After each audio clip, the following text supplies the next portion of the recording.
नमस्कार दोस्तों, spoken English बामना YouTube channel पर आप सभी का स्वागत है। दोस्तों, अपने चैनल पर अभी इंग्लिश स्पीकिंग कोर्स चल रहा है। आज मैं आपको बताऊंगा कि आप द प्रेजेंट इंडेफिनाइट टेंस का उपयोग करते हुए किस तरीके से सेंटेंस यानी वाक्य बनाएंगे। दोस्तों, अंग्रेजी भाषा में टेंस यानी काल की जानकारी होनी बहुत ज़रूरी है। यदि हमें किसी भी टेंस की अच्छी तरीके से जानकारी है तो हम व्याकरणात्मक दृष्टि से शुद्ध वाक्य बना सकते हैं, क्योंकि उसमें कोई भी गलती नहीं होती है। तो दोस्तों, शुरू करते हैं the present indefinite tense. Let's begin. दोस्तों, प्रेजेंट सिंपल या इंडेफिनाइट टेंस में इसकी पहचान क्या है? हिंदी वाक्य की जो क्रिया है उसके अंत में ता है, ती है, ते है इत्यादि शब्द आते हैं। जैसे राम घर जाता है तो पीछे आया ता है। सीता गांव जाती है तो पीछे आया ती है। वे खाना पकाते हैं तो पीछे आया ते हैं। तो दोस्तों, प्रेजेंट सिंपल टेंस में हिंदी वाक्यों की क्रिया के अंत में ता है, ती है, ते है इत्यादि शब्द आते हैं। आगे हमें ये जानकारी होना जरूरी है कि किसी भी सेंटेंस को बनाने के लिए उसका जो सब्जेक्ट करता है उसके बारे में जानकारी होनी चाहिए। प्रेजेंट सिंपल टेंस में सिंगुलर सब्जेक्ट यानी एक वचन कर्ता, ही यानी वह पुल्लिंग, सी यानी वह स्त्रीलिंग, इट नेम किसी का नाम या सिंगुलर नाउन एक वचन संज्ञा, जैसे लड़की, राम, विद्यार्थी, अध्यापक इत्यादि ये एक वचन संज्ञा है। तो ध्यान दीजिए दोस्तों, प्रेजेंट सिंपल टेंस में एक वचन कर्ता के साथ जो क्रिया होती है उसमें हम फर्स्ट फॉर्म के साथ में एस या ई एस का प्रयोग करते हैं। एस या ई एस का प्रयोग करते हैं। जैसे आपके सामने कुछ एग्जाम्पल हैं, ध्यान दीजिए। पहला सेंटेंस है वह पढ़ता है, पीछे आया ता है, प्रेजेंट सिंपल टेंस। तो वह पढ़ता है यानी वह पुरुष है, इसलिए इसको अंग्रेजी में वह को कहेंगे ही। और यहाँ क्रिया है रीड, चूँकि वह एक वचन करता है तो रीड से हो गया रीड्स। तो दोस्तों, वह पढ़ता है, ही रीड्स। वह गांव जाती है, she goes to village. Ram गाना गाता है, Ram sings a song. Radha खाना पकाती है, राधा कुक्स फूड। तो आप इन चार वाक्य में देखिए, पहले सेंटेंस में जो वर्ब रीड है, दूसरे में गो है, तीसरे में सिंग है, चौथे में कुक है। लेकिन हिंदी वाक्य में आप देखो वह, राम, राधा ये एक वचन करता है, इसलिए जो वर्ब है उसके साथ एस या ई एस का प्रयोग हुआ है। जैसे he reads, she goes, Ram sings, Radha cooks. तो इस तरीके से हम प्रेजेंट सिंपल टेंस में एक वचन जो कर्ता होता है उसमें जो वर्ब होती है उसमें फर्स्ट फॉर्म के साथ में एस या ई एस का प्रयोग करते हैं। और भी सेंटेंस ले लो, जैसे वह खाना खाता है, ही ईट्स फूड। वह किताब लिखती है, सी राइट्स ए बुक। तो ये हो गया आपके पहला पैटर्न। आगे चलते हैं। अभी तक आपने चैनल को सब्सक्राइब नहीं किया है तो चैनल को सब्सक्राइब करें। आगे चर्चा करेंगे प्लूरल सब्जेक्ट यानी जो बहुवचन कर्ता होते हैं। बहुवचन कर्ता कौन से हैं? मैं यानी आई, वी हम, यू तुम, दे वे, या जैसे बहुवचन संज्ञा teachers, students, boys, Ram and Shyam ये बहुवचन करता है। तो इनके साथ हमेशा हम वर्ब की फर्स्ट फॉर्म का प्रयोग करेंगे। जी हाँ, यहाँ वर्ब की फर्स्ट फॉर्म के साथ में एस या ईएस का प्रयोग नहीं होगा। यदि हिंदी वाक्य के शुरुआत में मैं, तुम, हम, वे या टीचर्स, स्टूडेंट्स कोई भी बहुवचन संज्ञा हो तो वर्ब की फर्स्ट फॉर्म का प्रयोग होगा। जैसे आप सेंटेंस देखिए, मैं जाता हूँ, प्रेजेंट सिंपल टेंस में मैं बहुवचन करता है इसलिए वर्ब की फर्स्ट फॉर्म आएगी।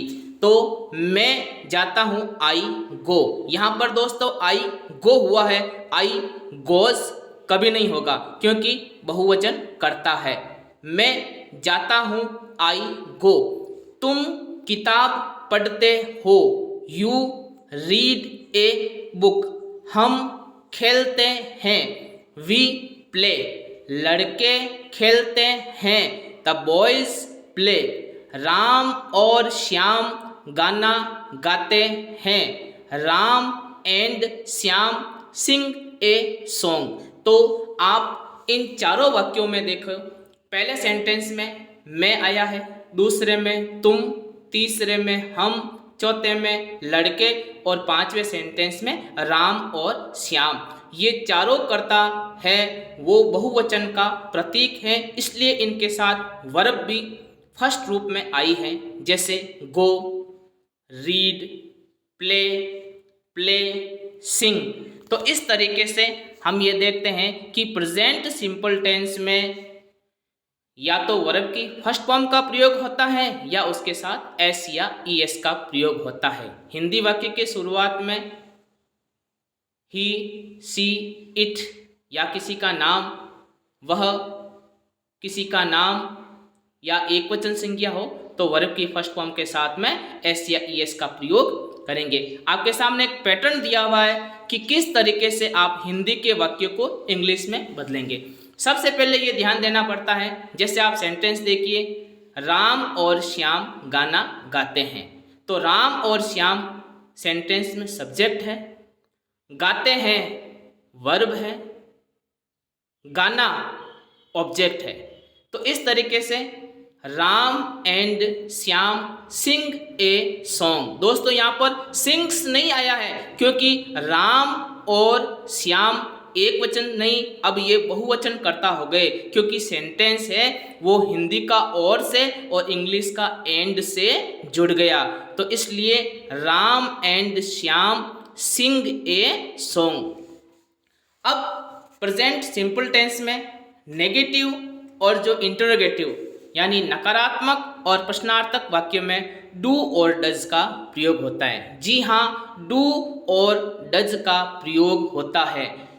जैसे राम और श्याम गाना नहीं गाते हैं, क्या राम और श्याम गाना गाते हैं? तो हम अब देखेंगे कि प्रेजेंट सिंपल टेंस में नकारात्मक वाक्य कैसे बनता है और प्रश्नार्थक वाक्य कैसे बनता है। दोस्तों, चैनल को सब्सक्राइब नहीं किया है तो आप फटाफट चैनल को सब्सक्राइब कर लीजिए। आपके सामने पहला सेंटेंस है, राम घर नहीं जाता है। यह नेगेटिव यानी नकारात्मक वाक्य है। ध्यान दीजिए, प्रेजेंट सिंपल टेंस में एक वचनकर्ता के साथ डज और बहुवचनकर्ता के साथ डू का प्रयोग होगा। ये स्पष्ट रूप से आपको जानकारी होनी चाहिए। राम डज होगा, राम डू कभी नहीं होगा।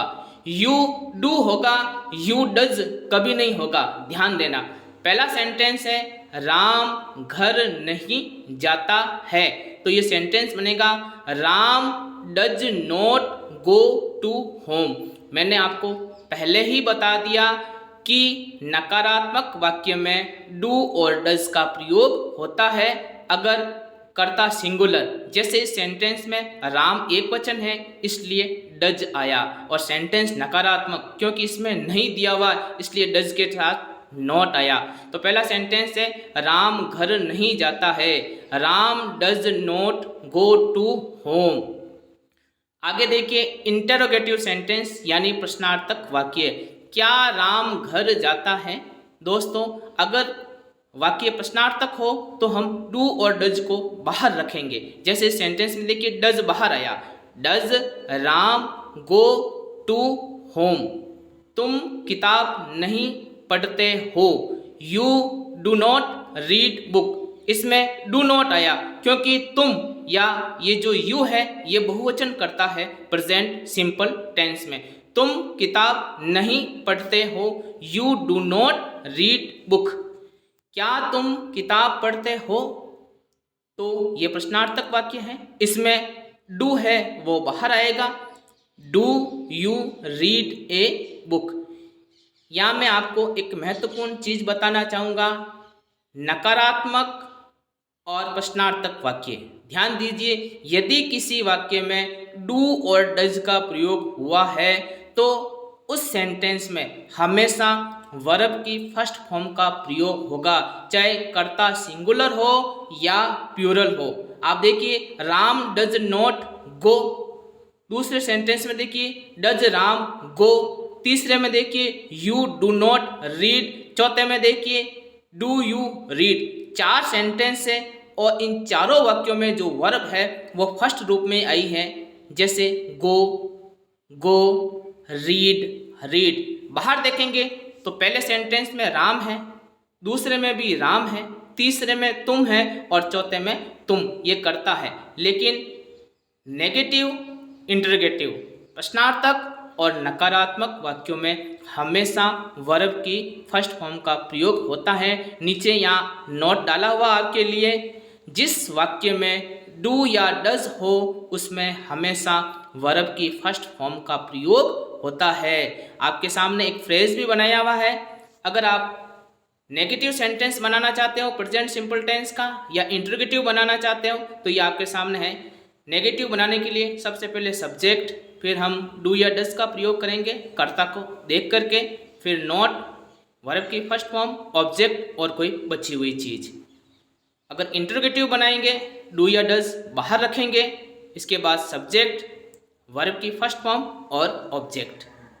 तो इस तरीके से आज आपने इंग्लिश स्पीकिंग कोर्स के अंतर्गत प्रेजेंट सिंपल टेंस से संबंधित जानकारी प्राप्त की कि प्रेजेंट सिंपल टेंस की पहचान क्या होती है, वर्ब का कौन सा रूप आता है, इंटरोगेटिव और नेगेटिव सेंटेंस कैसे बनाते हैं। तो क्योंकि मैंने आपको पहले ही बताया कि किसी भी वाक्य को ग्रामेटिकल तरीके से शुद्ध बनाने के लिए हमें टेंस की जानकारी होना जरूरी है। यही सेंटेंस है, मानो तुम किताब नहीं पढ़ते हो, और अगर आप ऐसे बोल देते हैं you does not read book, तो ये सेंटेंस गलत होगा क्योंकि यू के साथ डू ही आएगा। क्या तुम किताब पढ़ते हो, does you read a book, तो ये सेंटेंस गलत होगा। ये हमेशा do you read a book ही होगा। अभी तक आपने चैनल को सब्सक्राइब नहीं किया है तो लाल बटन दबाकर चैनल को प्लीज़ सब्सक्राइब करें, वीडियो को लाइक करें, कमेंट लिखें आपको वीडियो कैसा लगा, क्योंकि चैनल नया बना है, आप ही के लिए बना है और आपकी सहायता की ज़रूरत है। थैंक्स दोस्तों।